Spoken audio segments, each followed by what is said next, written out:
Kas sveiki, seniai nedaryta, netgi K raiška.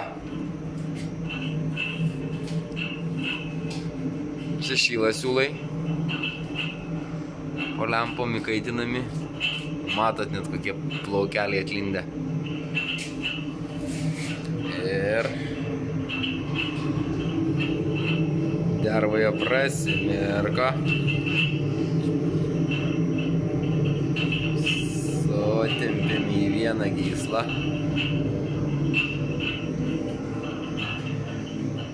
Ir važiuojam ir tempė tam toliau taip tiesiai. Kažkaip prisiliečiau.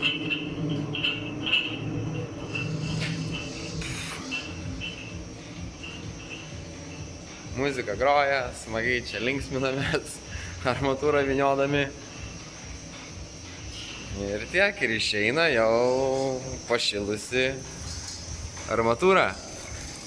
Nu, kaip sufokusuosim. Wow.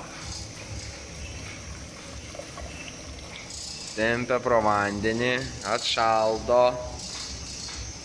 Ir šitas traktorius, realiai, šitas aparatas tempia visą liniją. Ir važiuojam. Taigi va, dar 23 metriukai ir galėsiu eiti papakoti.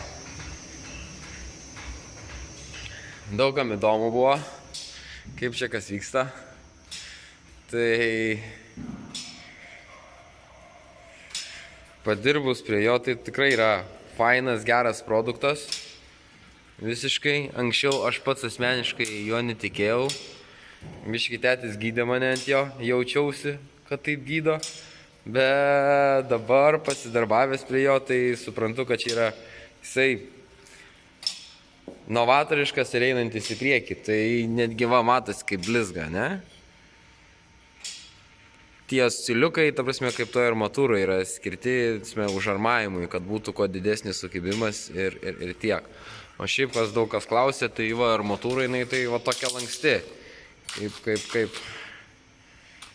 Kaip sakyčiau, virbas ir jinai atsistato. Ir tiek, tai o kampai dažniausiai pjauni ir surišinėjai su dirželiu, jeigu kažkokie pamentai, pamatai ar rostverkas ar panašiai. Tad manau, šiam video gal būtų tiek. Ir daugiau nežinau, ką čia papasakot.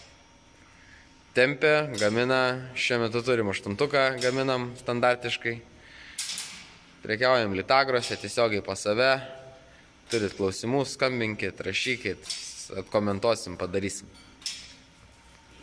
Tad ačiū Jums.